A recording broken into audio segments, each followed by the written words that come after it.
Okay, good evening, everybody. Welcome to January's edition of the Keele Physics Centre lecture series. This evening, we have got Dr Mark Whalley, who's an education manager at the IAP, to give a talk on the life and works of William and Caroline Herschel. But just for the benefit of those that perhaps haven't been to one of our virtual lectures before, I'm just going to do a little bit of housekeeping. So firstly, welcome. There are 60 of you this evening already online. Which is fantastic. So thank you very much to everybody that has so far signed in. Well done to those in particular who had issues with the registration system. I know it's not the most straightforward, so well done for navigating that. Just so you're aware, the format of our lectures is very straightforward. The lecture material itself will last about an hour. But as you'll notice this evening, my colleague Stephen is interpreting in British Sign Language for those in our audience who are deaf or hard of hearing. And to support that, we will be having a 5-minute break around about 7:30, about halfway through. So everybody can decompress, have a think about what's gone on in the first half. If you've got a cup of tea or a glass, you might want to use that opportunity to refill it. You'll notice that the only people you can see at the moment are myself, Mark, and Stephen. In a moment, that will just be Mark and Stephen when I remove myself, just so it makes it clearer for our hard of hearing and deaf community. So thank you once again for joining us. I'm now going to hand over to Mark. I hope you all have a lovely evening. If you've got questions, by the way, and you've not used GoTo before, there is a toolbar on the right hand side with questions. If you type those in, I will collate those, and towards the end of this evening's lecture, I will post some of those to Mark to answer. So I hope you all have a wonderful evening. Thank you for joining us, and I now will hand over to Mark. Super. Well, thanks, Scott, and thanks, Stephen, as well. I'm just going to, before I even start, I'm going to start that just for a minute, and let me just explain why I've got some music going on in the background as I turn it down a little bit. I'd obviously hoped when Scott and I had discussed this to start with that I would be doing this evening at Keele. And I'd already planned that as you came through the doors in the Leonard Jones building, you would hear this. And this is a symphony by William Herschel. This is William Herschel's 8th symphony. And I actually think they're really quite good. So go on Spotify. There are only a couple of William Herschel collections on there, but this is going to be something, a theme that I'll come back to several times this evening, which is that the broader cultural context. However, I am now going to stop the music and I'm going to talk a little bit more about the context and the setting for this evening, what I want to achieve. So let's start off as I click on the correct screen. There we go. So why do I actually want to do this? And why am I really chuffed that you're all here this evening? Well, I'm hoping that you as attendees at this talk get various things out of this. I'm hoping that for many of you, just find it an interesting story. And it is obviously going to be very different to some of the talks that you've been along to, probably at Keele, either online or in person. And this isn't a research talk. It's actually about a personal passion of mine. But one of the reasons I want to do it is it's an opportunity to have a chat about the nature of the history of science and scientific biographies. And in a strange way, it's rather cathartic. It lets me get things off my chest. I'm going to moan all the way through. You're going to get bored with me moaning at times about things to do with the history of science, because I want to look at context. We're going to talk plenty about William Herschel's astronomy and Caroline Herschel's input, but we're also going to add some other bits and pieces around the edge, and I'm going to talk about that a little bit in the next slide. So I'm hoping that there is something for everyone this evening, irrespective of your interests and your occupation. I will, however, just say to start with, and I'm going to give you a brief biography in a moment, but if it leans towards physics and astronomy education, I'm sorry, it's what I've done all my life. And this actually started as a talk for teachers. So let me give you a bit of background. I am really hoping that of the 60 odd people in the room at the moment, I really hope there are some Keele folk in there. If not, the next 2 or 3 minutes is going to be totally pointless, because I do want to mention Keele. So who am I? What is it I do? Well, as Scott said, I'm an education manager at the Institute of Physics and have been at the IOP working there now for 3 years. But actually, this is the place where my journey started, is at Keele back in the 80s when I came there to do a degree in maths and physics. And it's at Keele which I discovered my real love for the history of science. Actually, there's a picture there of Keele Hall, and if any of you are Keele people, I learned my history of physics on the left-hand side of that picture. Second big window up was the lecture room in which I learned history of physics and history of astronomy as well. And also it's the place I learned a huge amount about astronomy. I was really fortunate to be taught by two great people. Again, if you're from Keele, hopefully you know the name of Ron Madison, who was inspirational. He taught me astronomy in the 80s, and Nye Evans, who was a marvelous teacher, fantastic fella, and a member of the astrophysics team there. So there is that personal point. And the other thing is I used to work at Keele as well from 94 to 97. And you can see a picture. It's the Dorothy Hodgkin building at Keele. Well, that used to be the physics building. And I had an office, and you can just see it in the top right-hand corner. That's where I worked for 3 years. So Keele's very personal to me. Now, the other thing, you're probably wondering why there's a photo of Ernest Rutherford on here when I'm talking about the Herschels. Well, the reason's this. This is actually where my interest in the history of science started, was when I was at school. I found a biography of Rutherford, and I read this, and it created as many problems as actually it solved problems for me. As I'm going to mention on the next slide, it created quite a few challenges because it took a bit of time for this to sink in. But what I realized, and I've realized over the last 35 odd years of doing this sort of stuff, there's a lot missing, I found, from scientific biographies and histories. And this struck me as a real problem. So, for instance, you go and read the average sort of biography of Isaac Newton, and there are plenty of them out there. Actually, Isaac Newton probably isn't a good example. Let's stick with Rutherford, actually. That's a good example. If you read a biography of Rutherford, you come away with the sensation, I tend to find, that he's a bit of a lone genius. You read a biography of Feynman, you get the same thing, of Einstein, whoever. You get these feelings that they're lone geniuses and that what they did is unattainable. Granted, possibly Einstein is unattainable, but they become difficult and remote. And they also, a lot of them tend to just talk about the science. Now, you may think, I want to open a scientific biography. It's the science I want. But you're not just shaped by your science. You're shaped by everything else. So where is the rest of life? That's not always the case. I read a brilliant biography of Paul Dirac by a chap called Graham Farmiloe. And here he talks about everything. And it's a wonderful, wonderful book. But it's that context I want. I want to know about society and the culture and the history. I want to know where everybody else is in the story. Where are all the other people that they encountered who shaped their lives? So it boils down to the questions at the bottom of this slide, which is, when looking at the history of science, I want to know why it happened. And I also want to know why it happened at that place, at that time, and with those people.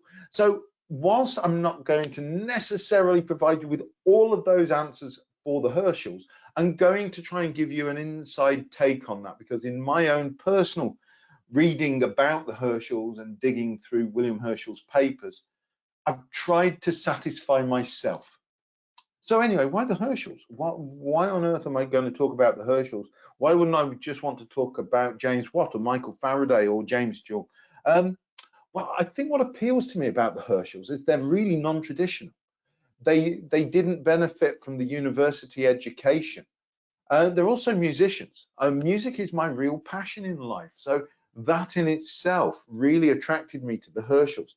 I really engage with the immigrant story. We'll talk about their lives and where they came from in a few minutes. But I was also massively impressed with the scale of their impact. You know, most people who just take a passing interest in the history of astronomy know of William Herschel because in 1781 he discovered Uranus. But it's so much more. In fact, I had a conversation not too long ago with a Herschel scholar, and we agreed on something, that the discovery of Uranus actually wasn't the big thing. And we'll talk about that presently. And here's the other thing that really attracts me to wanting to know more about the Herschels. They actually seem to be relatively nice people. You often see how scientists get discredited because they've got some dubious skeletons in the closet. But the Herschel's closet seems pretty empty. So that really appealed to me. Now then, here's another personal thing. And this one I put in for teachers, but I think it may appeal to many of you in the room tonight. What I'd like you to do, before I just press the button, I'd like you to imagine William Herschel, 1781, walking down a street in Bath. And I want you to think, what did he look like? What did things around him look like? Because I think this matters. What I've learned in my course of many years of teaching is that pictures really do matter, and that being able to see and to visualize the people, the places, the houses, these are so important. Just think about if you're reading a novel. What's actually going on in your head when you're reading a novel? Are you seeing those pictures?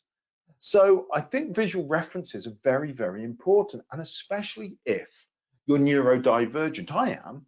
I struggle to imagine things. I'm one of these people who will prefer the film to the book because I can't imagine the book unless I've got pictures. And the other thing I like to do to put things into context is the music of the time. So I've just given some examples of contemporary composers, Handel, Haydn, Mozart.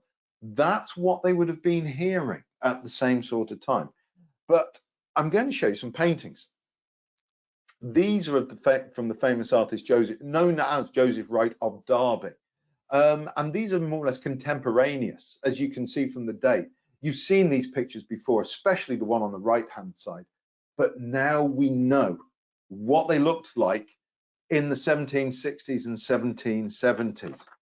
And there's another nice thing you can do. And again, if you're a teacher or you're involved, or these sort of things really interest you from a communication point of view, find a film, find a TV program, which is again contemporaneous. So what I did, I went straight to The Madness of King George, because for loads of reasons. And we're going to talk about how important George III was to the Herschels later. But The Madness of King George is set in 1788, at which time William and Caroline Herschel lived at Slough and were working for King George III. He's the chap in the wig on the right-hand side with his back to us. But this bit, I think, is just wonderful. The orchestra, which is being portrayed in the film, is Queen Charlotte's Orchestra, which contained various members of William's family. They were actually the sons of his sister, and they played in the orchestra for Queen Charlotte. So I love the fact that in this film, quietly, you've got members of that extended Herschel family. The other thing I like to do is to try and appreciate that history is actually extended over time. A problem you often get with books is that on page 5, they'll say that in 1905, Einstein did this. And then in 1915, a few pages later, he did. But where's the rest of it gone? It's all disappeared. So I like timelines. And I made this one. If there's anybody out there who wants the PowerPoint, email me afterwards and you can have this. But I find these fascinating. So you can see William Herschel at the top, who lived from 1738 to 1822. But what I think is remarkable is to look at some of the overlap. So in the bottom left-hand corner, we've got Edmund Halley. He died 4 years after William Herschel was born. And we all know that Edmund Halley was a contemporary of Newton. If you go more or less to the top right, you'll find James Joule, who didn't die until 1889 and really was on the cusp of really modern physics. And I just find that a fascinating context. But you'll also see contemporary physicists and scientists to William Herschel, Henry Cavendish, Joseph Priestley. I'm biased with Joseph Priestley. I live in Nantwich. This is where I'm talking to you from. And Joseph Priestley lived here for a while. You've got Coulomb, Lagrange, James Watt, Galvani, and then a few years later on Lavoisier and Volta and so on. So I'm always a fan of those. Let's talk now about the Herschels. I've given you 10 minutes of background and context. We're going to mostly, in truth, talk about William Herschel, but we're also going to talk in passing about his younger brother, Alexander, who's incredibly important, but in a subtle way. And of course, Caroline Herschel, one of the great unsung heroes of astronomy. In fact, it's reckoned that she's probably the first. There's a debate about, is she the first professional female astronomer? And there was an argument, and the name escapes me, but there was a German female astronomer from before Caroline, who I can't remember who it was. But we're going to focus mostly on William, especially for the first part, until they moved away from Bath. So what about William then? Well, as I said, I like timelines. So above the line going across the middle, which are the reigns of George II and George III, you see William's life. You see where he was living. So we've got the beginning of his life in Hanover. We'll talk then about London and the north of England. We'll move on to Bath, and we'll mention his time in the Windsor region. And I think it's also worth having on the same image how prodigious he was. Interestingly, you can see he started making observations in 1774. So he was quite a mature observer by the time he really started taking an interest in observational astronomy. And he didn't have his first publication in Philosophical Transactions of the Royal Society until 1780. You know, he was 41, 42 when that happened. You don't get that too often these days, but they were profound. And at the bottom, I've also included Caroline and Alexander and when they were in England. Let's see how we're doing. So let's go right the way back to 1738. William Herschel, born in Hanover. Hanover's a lovely city. Also, probably more famous as the place where Leibniz lived. In fact, when I worked at Keele, I was really fortunate. I was sent to a meeting in Hanover, and it took place in Leibniz's house. So Hanover already had a little bit of a reputation from Leibniz, but his father, Isaac, was a musician. He was a musician in the army. And so the Herschel boys were educated at the garrison school. But importantly, he was also educated by his father. His father was a real polymath. He taught his boys music, mathematics, languages. He tried to teach, from my reading of it anyway, my reading of the diaries, he also tried to teach his daughters, Sophie and Caroline. But I think Isaac's wife, Anna, wasn't too keen on that. So I think there's some quiet education going on. Anyway, in 1753, William Herschel joined the Hanoverian Guards with his father as a bandsman. He was playing what's called the hautboy. Essentially, it's an oboe and the violin. And bearing in mind, and here's a key context, remember that from the early 1700s, the throne of England was united with that of Hanover. The George I, George II, George III, and so on, were Hanoverians. There was a common monarchy. So it comes as no surprise that in 1756, the Hanoverian Guards were posted to Kent. And this shows, I think, the level of the genius of William Herschel. Whilst he was in Kent, he learned English to the extent that he was able to read and understand John Locke. Now, when I was an undergrad, I thought it was worth trying to understand the likes of John Locke and Thomas Hobbes as well, and I couldn't make head and tail of it. And yet William Herschel, as a teenager, comes to England, learns the language, and is able to understand John Locke. He goes back to Hanover, and the 7 Years' War breaks out. The 7 Years' War was actually really the first global conflict taking place in Europe, in North America, in India. And following the Battle of Hastenbeck, which was really the first conflict, it took place actually just outside Hanover. Here's a picture of it. Again, remember, pictures are important. What happened, to cut a very long story short, himself and his brother Jacob sort of did a runner. They decamped to Hamburg and got a boat to London. And so from the end of 1757 onwards, William then resided in England, and it would be his home forever. He would return to Hanover for visits, but he was from there on in a resident of England.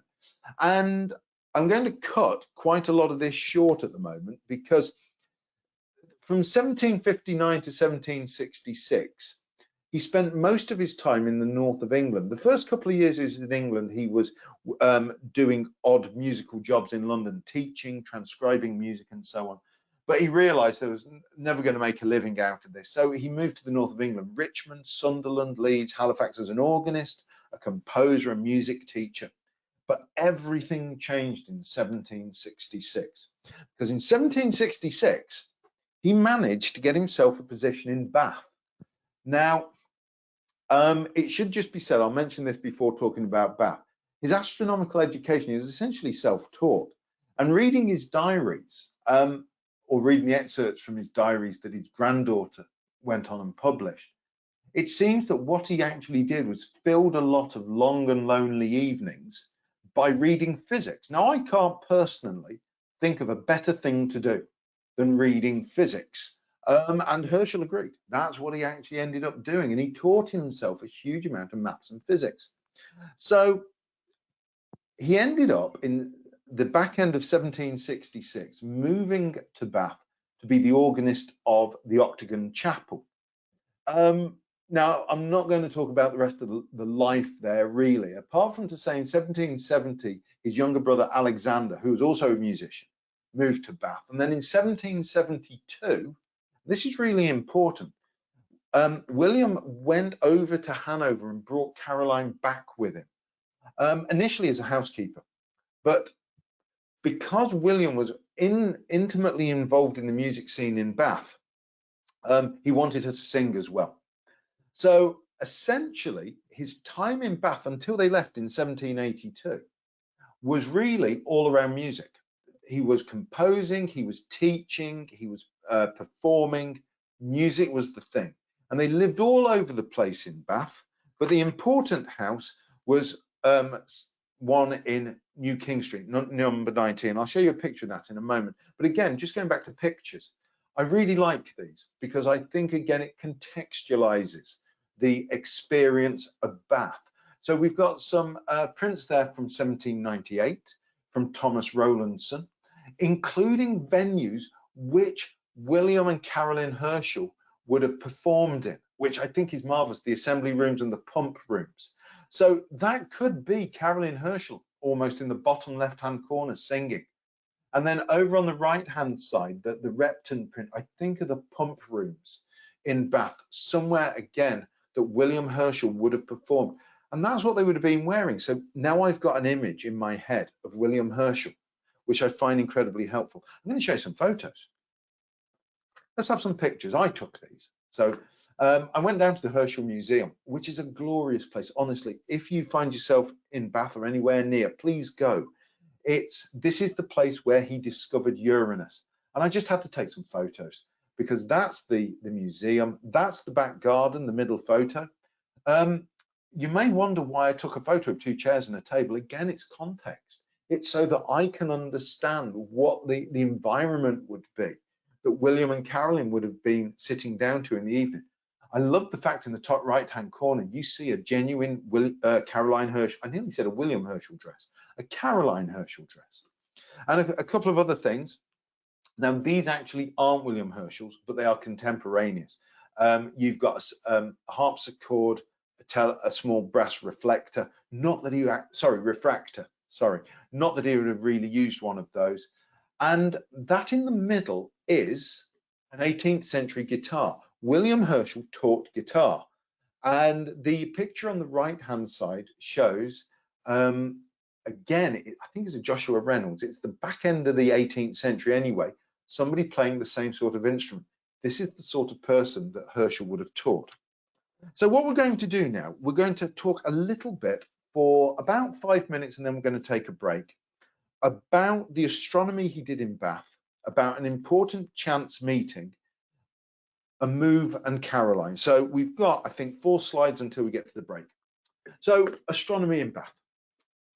William wanted so much more. He was already interested in astronomy as a young person, but he was becoming obsessed by it. And he'd read a book called A Complete System of Optics by Dr. Robert Smith, I think his name was.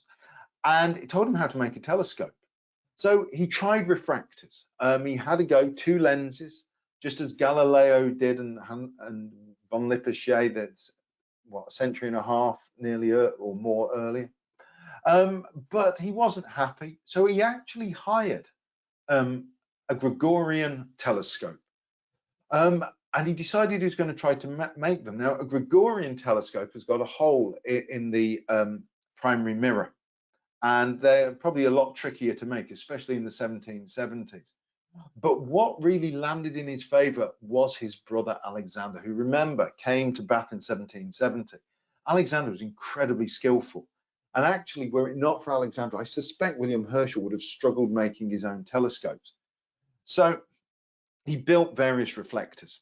He built Newtonian reflectors. So he had a primary mirror, and then at the end of the tube, he had an angled secondary flat mirror, and he would see out the side through an eyepiece.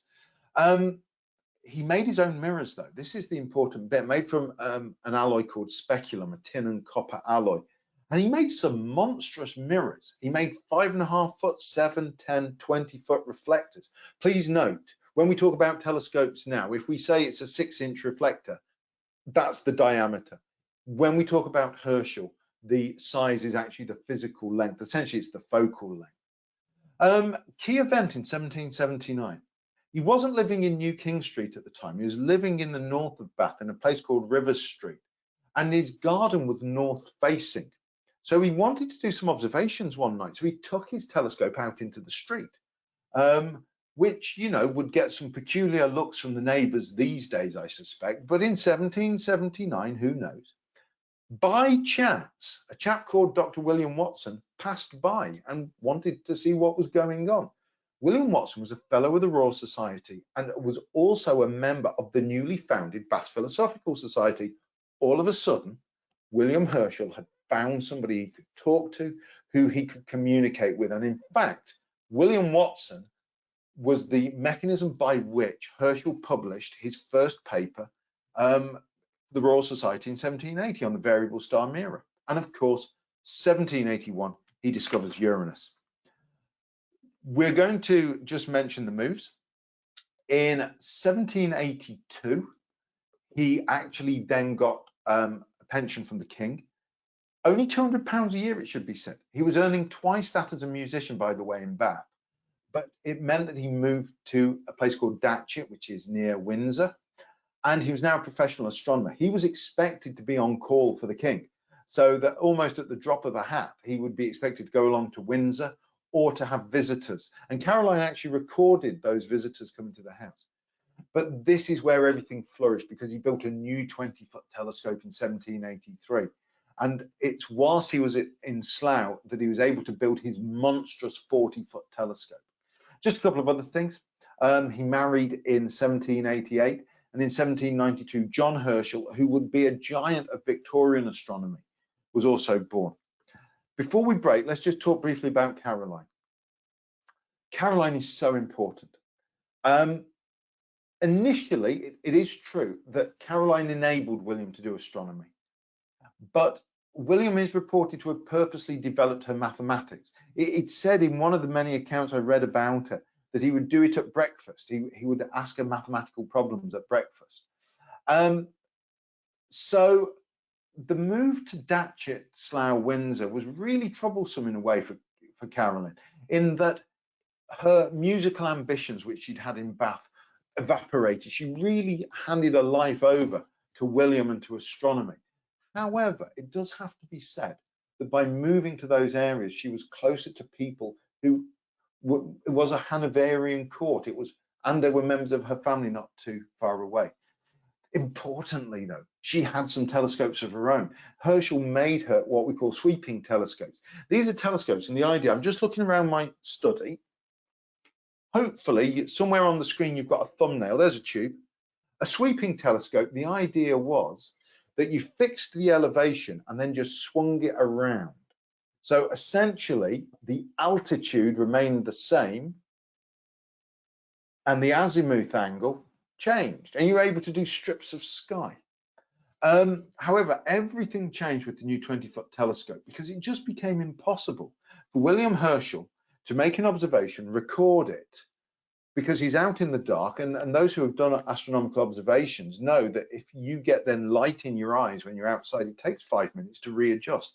So she became integral in terms of the recording of observations and the processing of the numbers.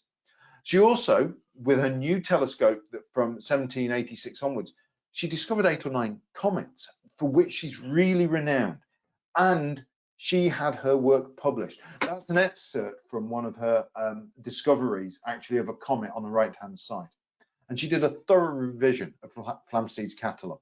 Right, just before we have a quick break, let me just show you this. This is from a lovely book. It's a biography of William's son, John Herschel. But I think this sums up Caroline beautifully.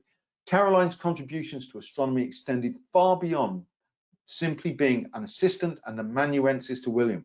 It was Caroline's careful calculations and organization that turned William's observations into useful astronomical knowledge.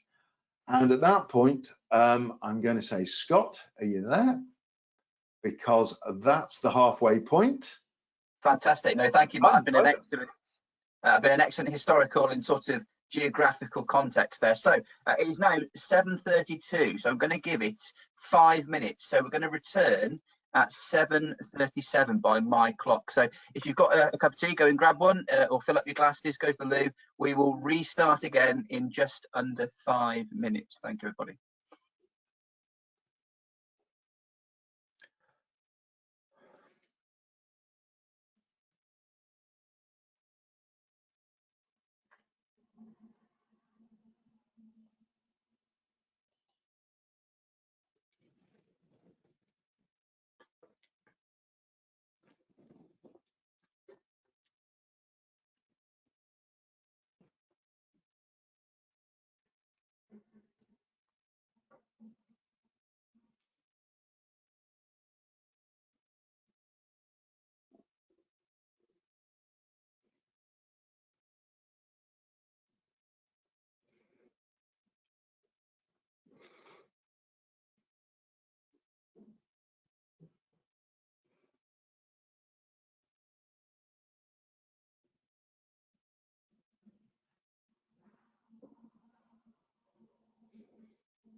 Okay, by my watch that is 7:37. So hope you managed to fill your glasses, and we will strap ourselves in for what I'm sure is going to be an exciting second half of this lecture. So over to you, Mark. Thank you. Thank you, Scott. And nice to see you tweeting. I like that, Scott. Thank you very much. So let's move on to a bit more of the science now. So what we're going to do in this section, we're going to focus on different aspects of the science. We're going to talk about the telescopes, the studies, the solar system, cosmology, the changing universe, light, and I like to think that Herschel was at the beginning of astrophysics as well. So let's start with telescopes. Herschel was able to demonstrate he was the best builder of telescopes in the world. And it has to be said, I think he's got a lot to thank his brother Alexander for that. And he made a wide range of them. He was making them whilst he was in Bath, but when he moved to the Windsor area, he needed to make more money, quite honestly. That £200 a year from the king was just not enough. And they made their own mirrors. They had various people working for them. Now, I'm just going to take a brief aside because I think this is important. When we marvel at the remarkable physics that comes out of CERN or comes out of major telescopes, we forget, I think, at times, and I must admit, I spent 3 years at CERN as a PhD student, and I don't think I gave a second thought to how many hundreds, if not thousands, of people were behind the machines that made the measurements. And this is true back in the 1700s. It wasn't just William Herschel, the lone genius. He needed these other people with this collection of skills. So that's well worth a point worth making. Should be noted, and I said that I didn't think that the discovery of Uranus was all that important in the bigger picture. And actually, if anything, it feels to me that what the discovery of Uranus did for Herschel was it opened a door. It said, I can build telescopes that can find a new planet. And lo and behold, he sold all these telescopes. And on the slides here, you can see some of the people he sold telescopes to. He built a monster for the King of Spain, £3,150. But there are some other pretty famous names on there. Bode. Some of you will know about the Bode's law. And in fact, one of the reasons in the early 1800s people went looking for asteroids is Bode's law predicted there should be something between Mars and Jupiter. So he's on the list. Who else? We've got the Spanish ambassador. We've got the King of Spain, Catherine the Great. Apparently there's a program about her on the TV at the moment. I don't know if you're going to see a Herschel telescope on it. But anyway, he made all these telescopes and made a considerable amount of money out of it. It's worth just quickly noting, I've put the point at the bottom just for context. The first 20-foot telescope he made was a 12-inch telescope, as we would now call it. The second one, he ground an 18.5-inch mirror, essentially. But when he made the 40-foot telescope, it had a 4-foot mirror in the 1780s. Utterly remarkable. Here's some pictures. So the one on the left-hand side is a replica at the Herschel Museum of the 7-footer with which he would have discovered Uranus. In the middle, at the top, would be an early, I think that's the early 20-foot telescope that he used in Bath. And you can see it was pretty precarious. He had to go up a ladder in the dark. Then we've got the classic 20-foot and 40-foot telescopes, the monsters. And they're really interesting because the optics were different. If you look at the one on the left-hand side, you can see it's Newtonian. You can see the eyepiece on the side of the tube. You can't see an eyepiece on the big 20-foot and the big 40-foot, and that's because he invented his own type of telescope. And there's a ray diagram for you.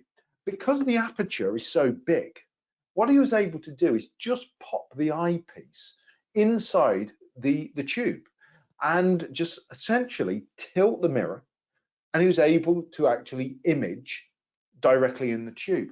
The thing was, when you're making mirrors with speculum, they're not very efficient. They don't reflect more than about, I think, 60–70% of light. So if you've got a primary that's only reflecting 60% and a secondary that's only reflecting 60%, you've got a big light loss. So this way, he was able to avoid light loss as well. I'm going to show you a picture right at the end of a Herschel telescope that I've built. That sounds impressive. Don't hold your breath. What else then?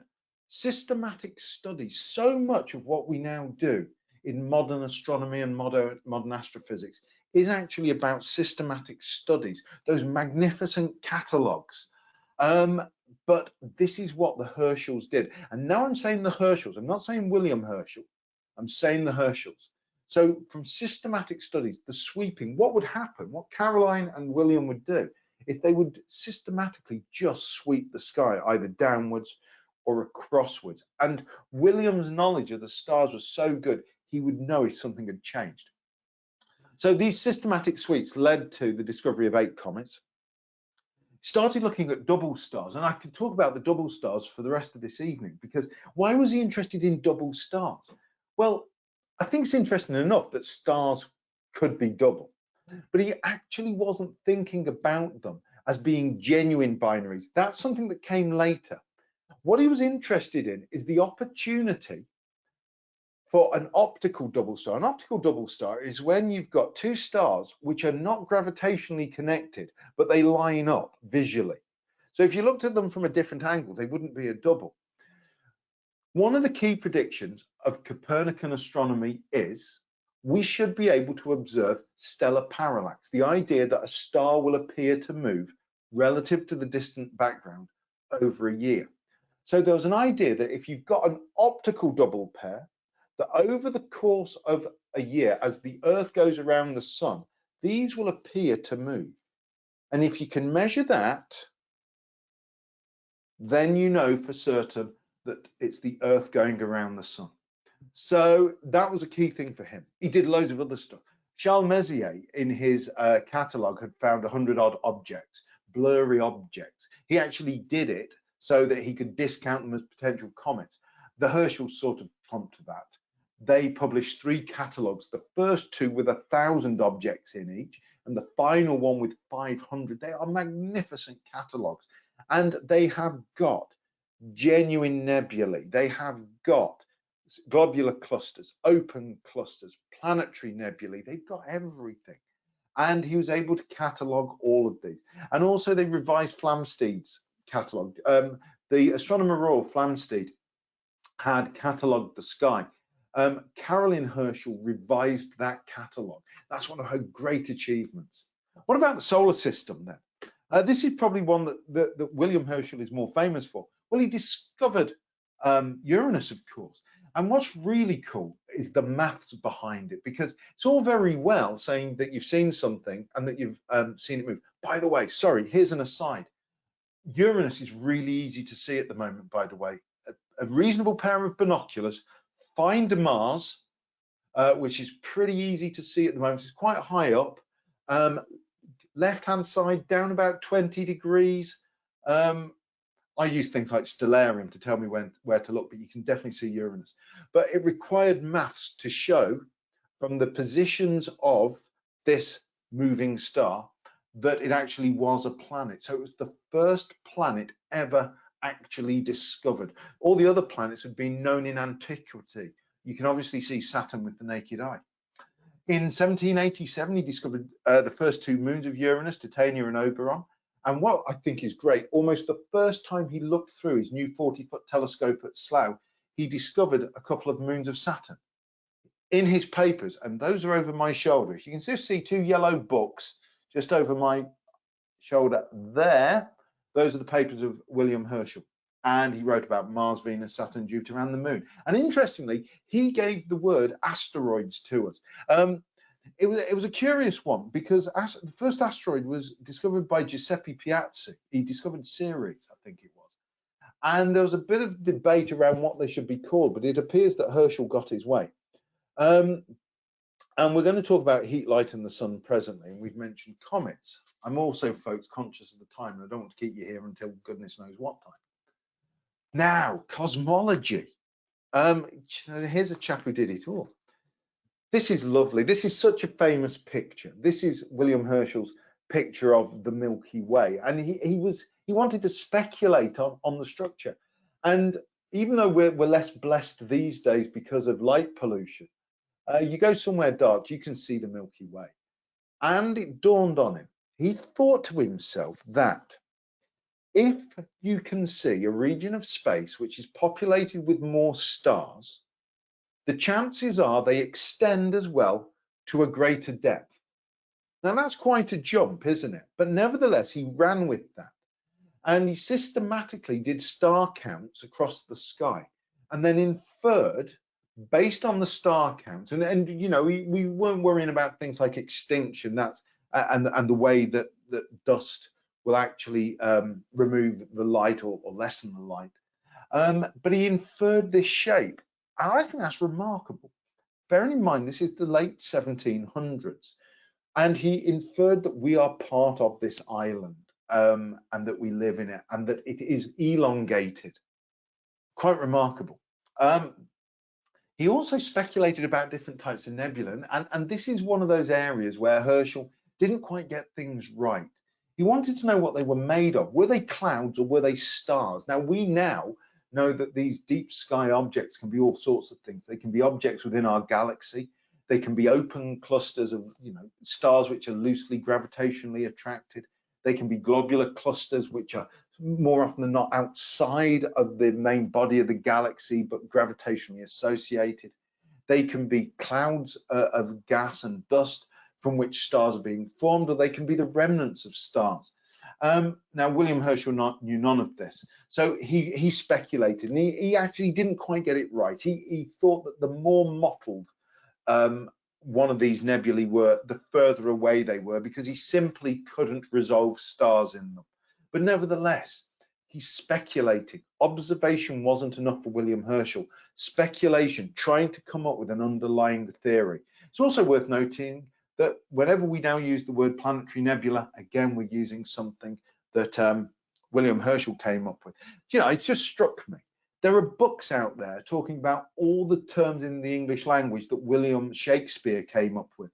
And as I talk about William Herschel, it strikes me how many terms in astronomy actually just came from him. Now, going from cosmology, he also recognized that the universe wasn't a static place. It was dynamic. There's some lovely things. Now, they'd known about variable stars for a long time. Because an idea of magnitude had been well established, astronomers had been looking at stars for years, and they knew that some stars brightened and some stars were dimmer. So he knew that there was variation in the sky.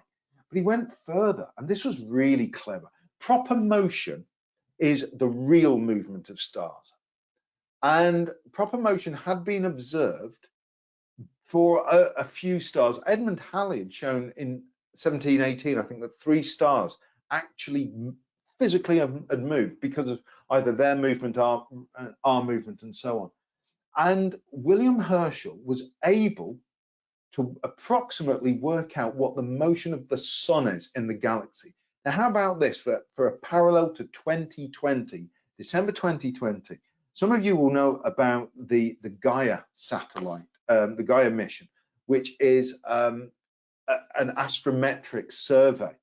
And in a paper published, well, certainly it's gone to print in December 2020, what is it they're looking at? They're looking at the acceleration of the solar system in the galaxy. Essentially, it is a paper written 240 years later on what William Herschel began, which I think is just beautiful. He recognized that gravity is the thing that causes change. He actually believed that the universe originally started out as homogeneous, really. It was the same everywhere, and probably isotropic, in the same in all directions, but gravity caused it to clump together. The reason we have these nebulae is because of gravity. That was his thought. And also, he finally showed that binary stars, that some double stars were genuine binaries, because over his observing career, he had precisely measured with magnificent eyepieces made by himself and Alexander the angular separation between stars, and he was able to actually work out the period of some binary stars. If you can have a look at his papers, it's just remarkable to see. Now, this one blows my mind, because in 1800, he'd been doing some observations of the sun, and he was aware that his telescopes were warming up. And he was curious, and he did some experiments with coloured glass, as far as I could tell from reading his papers. But this led on to a remarkable discovery, because he essentially did what Newton did. He got a prism, he dispersed light through the prism, and he decided to take the temperature in different parts of the spectrum. And he noticed that in the green part of the spectrum, and you'll see this in his paper, over a certain period of time, the temperature went up by however many degrees, and in the red part it did. And then just by chance, it looks like he went beyond red, and it warmed up even more. And in that moment, he had discovered infrared radiation. And that's fantastic. And this is so clever. I've actually put in a couple of things from his papers on this. And he recognized that an easier explanation for why this happened was not to come up with some other fancy particles or whatever. It's just that there were essentially parts of the spectrum that we couldn't see, which accounted for the heating. But I love that picture on the right hand side. If there's anybody with sort of my interest in physics, well, I hope all 70 of you are, I look at that and I think, oh my word, had he found a black body?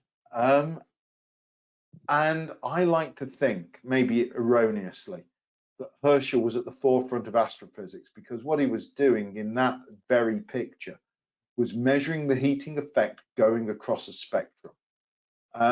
So I look at that and I like to think to myself, here's a fella who had developed early astrophysics.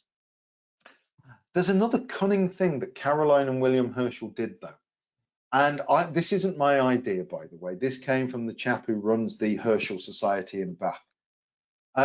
He believes, and I agree with him, that the Herschels almost invented modern experimental procedures. Look at what we do in modern physics. We have big experiments, and not everybody looks through an eyepiece, or not everybody bangs electrons into positrons, or whatever it is. You've got data acquisition, you've got recording, processing, publishing. These are all equally important parts of that modern scientific process, requiring multiple people to be part of it. A single person cannot do all of this stuff. This is what Caroline and Alexander were doing. They were acquiring data, they were recording it, they were processing it, they were publishing it. And it was a team effort. It was a collaboration. I just think really sadly that in the 1780s, and a long way beyond, in fact, that you didn't put the names of every contributor on the papers. They all read William Herschel, when in reality, I feel they should have read more. So certainly the Herschels were a scientific collaboration. It was a team effort. I just mentioned one quick thing, and this is an aside. I'm sorry about this because I keep doing this. If you want to read some of these papers and don't want to spend a fortune on them, go on the Royal Society website, because they've got an archive of all their papers, and you can read PDFs of the philosophical philosophical transactions going back to the 1670s, and so you can see all of this. I'm just going to do a little bit of context, because I do appreciate that we're getting a little bit pushed for time, and I want to mention a few things. What fascinates me is not just Herschel's science. It's those questions I asked earlier. How on earth did this happen? How could a musician from Hanover, without a university education, do these things? How did all of these other factors bring Herschel to a point at which himself, his sister, and his brother were able to actually shape science? And there are so many factors. If you just think now, what on earth allows us to build particle detectors? There's technology behind it, there's finance, there's the scientific history, there's economics, there's even the geography of the places. They all count. And this is what I feel is often lacking from science histories. Bit of historical context. And there we have William Herschel was working in a time of conflict, the 7 Years' War, out of which we get Herschel coming to England. We've then got the American War of Independence, which is during the time in which Herschel discovered Uranus. It was the big thing for George III, was actually losing America. The French Revolution and the upheaval in civic life in England, the fear of revolution. You're also on the back end, and I'm going to come to this in the next slide, but I'll come to it now, of the Enlightenment. Bear in mind another crucial thing is that at the end of the 1700s, we've got a growth in British naval power, actually from the 1600s onwards, and that impacts trade and wealth, and with it comes leisure time. We'll talk about commerce in a couple of minutes. That wider context of science and technology obviously can't be ignored. We're at sort of the back end of the Enlightenment in Europe, that scientific and mathematical explosion, starting with Newton and Bacon and running then through the 1700s. These attitudes towards experimental sciences and the clockwork universe. We've got the growth of learned organization, and with those comes communication. So in Britain and in France and in Germany, you have got scientific societies being formed and talking to each other, allowing ideas to be exchanged. And crucially, you've got the growth and production of high quality equipment and components. Metalwork had been advanced massively. Lenses are fascinating. William Herschel got his lenses from John and Peter Dolland. Anyone in the audience tonight who've ever got a pair of glasses from Dolland and Aitchison, that's where the Dolland comes from. And they were lens makers in the 1700s in London. And don't forget the advances in technology. Every astronomer knows you need good clocks. And from John Harrison in the early 1700s, when he was making his naval chronometers, we now had a way of accurately measuring time. Industry and commerce. You're in the middle of the, well, no, middle is wrong, isn't it? You're at the sort of the forefront of the Industrial Revolution. You've got steam engines. With the steam engine and with textile and iron, you get wealth. This is an important point I'm going to make, and I worry about this increasingly. You've got to ask yourself some uncomfortable questions as well about wealth, especially at this time. We're talking about cotton. Cotton isn't a crop that you find in the UK. So where was that cotton coming from and how is it being produced? And it does bother me. It bothers me greatly that the wealth that we encounter in Britain in the 17 and 1800s must have had some unsavory origins. A lot of it did, we know that. And so I don't think some of the darker sides of the history of science can be ignored. I don't think we can get away from the potential impact of things like slavery and empire in the growth of science. Just a point I've quickly made at the bottom there, that wealth, personal wealth, national wealth was vital. William Herschel was in Bath. William Herschel was essentially the hotbed of Georgian life and Georgian leisure life. People came there because they had money to spend. They wanted to put their feet up and have a good time. And lo and behold, William Herschel lands in that place. Just a few more odds and ends. I like just being able to root all of this in other cultural, with other cultural figures. So the architects of the time, Capability Brown, for instance, John Nash and John Wood, John Wood was largely responsible for the architecture of Bath, the composers we've mentioned earlier. But I need to visualize, so I want to know who the painters of the time were. And as a classroom teacher for many, many years, I found this really important because I wanted students to appreciate that broader context. Science doesn't exist in a vacuum. And I actually, this is going to be controversial, I don't believe it has a preeminent position necessarily in any form of cultural life. I think it is part of our cultural life. And so it's important that we put all these things side by side. I also think it's worth actually reading some of the authors of the time if you're interested in the science of the time, so you can even hear the language. By reading Samuel Johnson, you get a sensation of what language sounded like at that time. So I've actually just summarized this. This was actually for a teachers' conference. But these are the things I believe that feed into scientific progress, the science that came before: politics, conflict, war, empire, all the cultural aspects, industry, economics, commerce, geography. I've probably missed things off, but science does not exist at all in a vacuum, and these things have to be borne in mind. I'm going to say a couple of things which, if you're a teacher, I hope you find this useful. If you're not a teacher, switch off for 1 minute and I'll come back to a references thing. Why do this? I think it's really important because by doing this, we can shed light on contemporary events with multiple contexts. What do I mean by that? Well, take any aspect of modern science and ask the questions I've asked all evening. Why did it happen? Why did it happen now? Why did it happen here? Why did it happen to these people? Would this have happened had we not had nuclear power, for instance? You can trace the histories of nuclear power running side by side along with not just physics, but with politics and with conflict and so on. I think that thinking about the lives in science gives real context to the curriculum that we teach, and thinking about the life experiences of people is really important. I think as well that you take some of our classic textbooks that many of us in this room tonight will have used to learn physics from. The only time that they mentioned scientists were Newton, Joule, Watt, Ampere, Coulomb, Faraday in the form of the farad, probably a couple of others that I'm forgetting at the moment. They talk about them as units, not as about real people. And I think it's important to make them real. And it's nice to replicate experiments and do them again. So if you're a teacher, there are curriculum links in here. There's stuff on the solar system.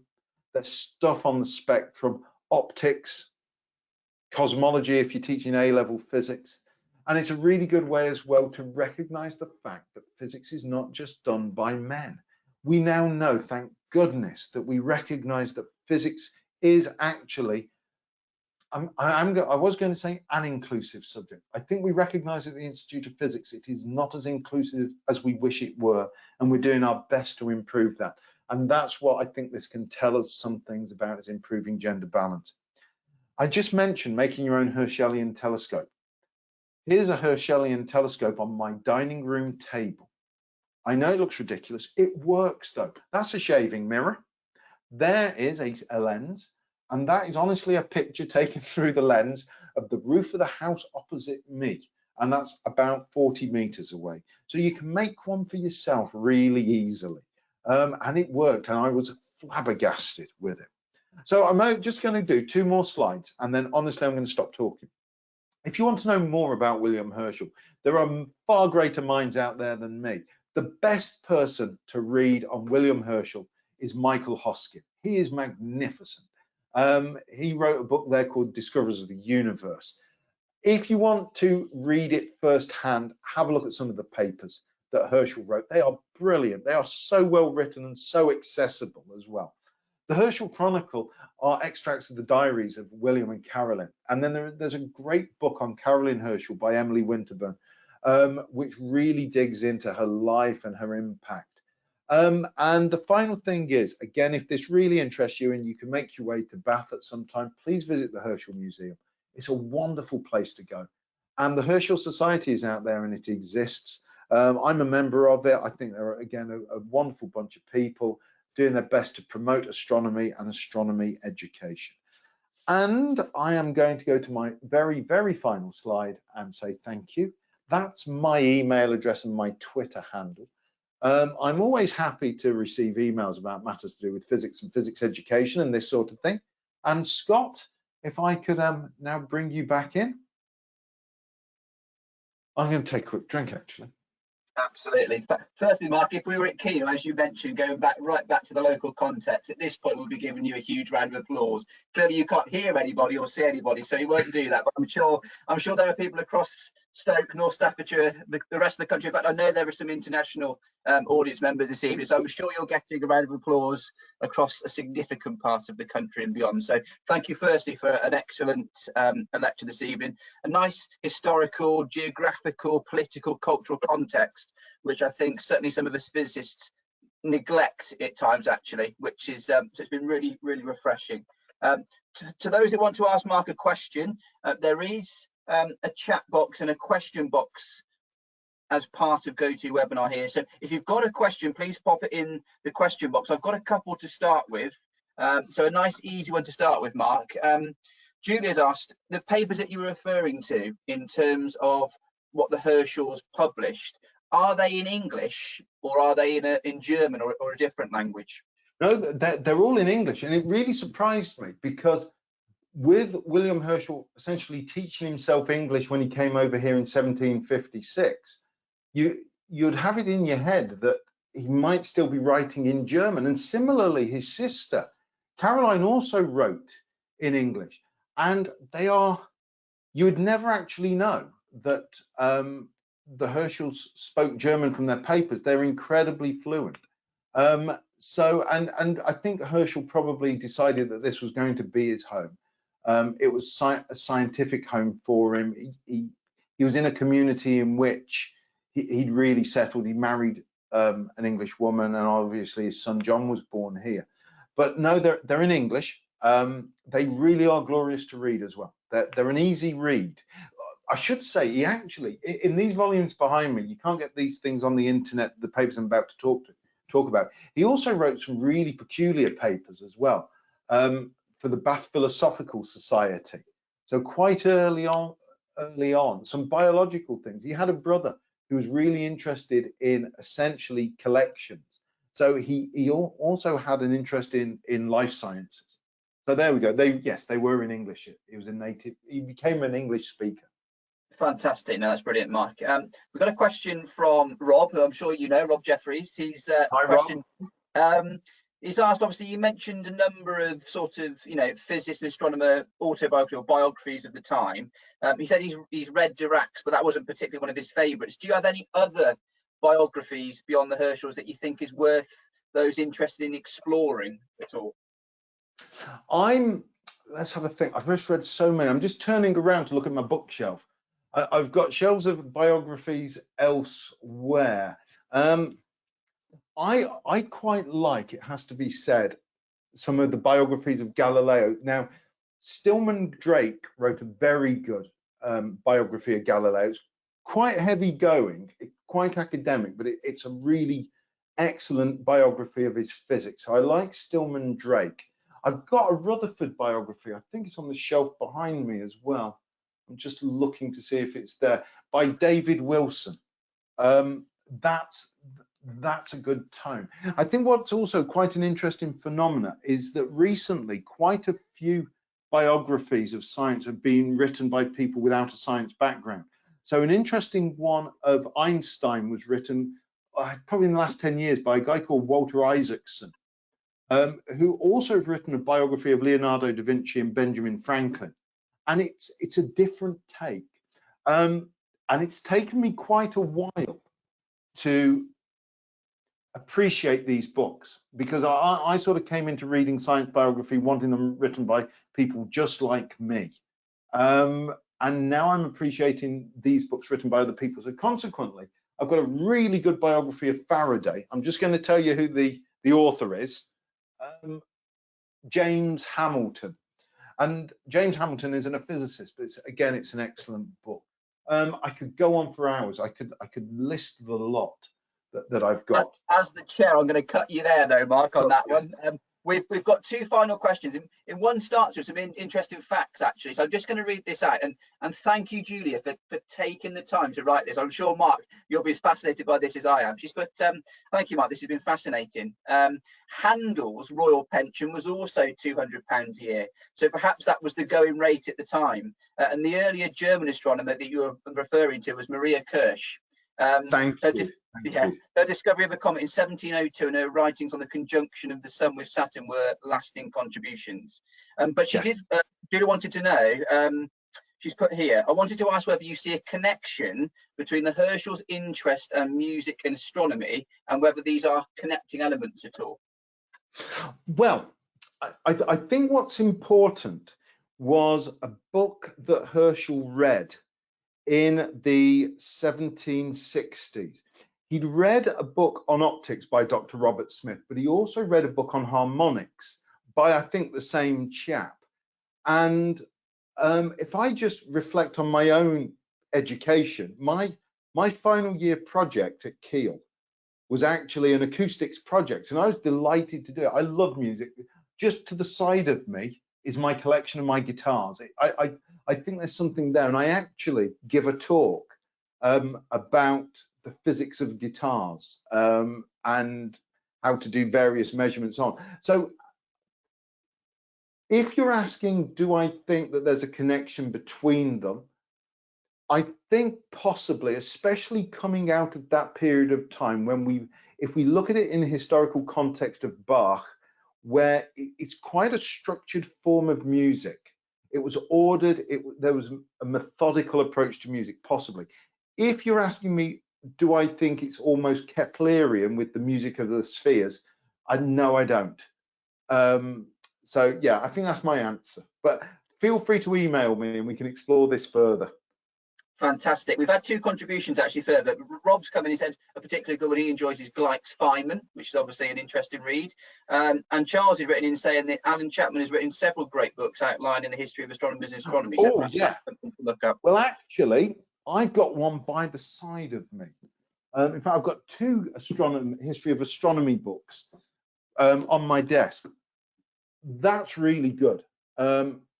Stargazers by Alan Chapman, and there's a later one which I've got downstairs, and one that I'm reading at the moment which is fascinating is about a chap called Jeremiah Horrocks, who was one of the people who observed a transit of Venus in the 1640s. He died ever so young. He was from near Liverpool, and it's that one. That's quite hard to get hold of, but things like this, and I found out about this one through reading Alan Chapman. So that's interesting stuff. Brilliant. Right, we are very quickly getting towards 8:15. So I'm going to pose you one final question, Mark, and then we're going to round up. Firstly, John's message say thank you from Rochester Hills in Michigan. So that shows you just how far you've gone. So thank you, John, for tuning in.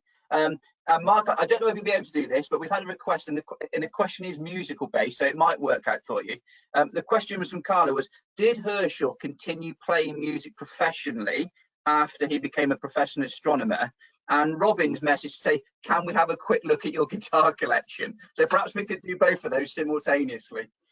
Did he continue to play professionally? Not as far as I know. As far as I know, he became 100% devoted to astronomy. The guitar collection, which is in my study, is there. So you've got a Martin, a Fender Tele, a Gretsch, a Gibson, a classical, a couple of Takamines, another Martin, and at the bottom you've got a mandolin. So those are my pride and joy. If I was any good, I wouldn't be a physicist. I'd be doing that for a living. Fantastic, Mark. It's been an absolute pleasure hosting you this evening. I think the questions we've had have been fantastic. So thank you to all 72 of you this evening for joining us. It's been fantastic. Just before we go, and we have about 30 seconds left, let me just remind you that we've got a double header next month.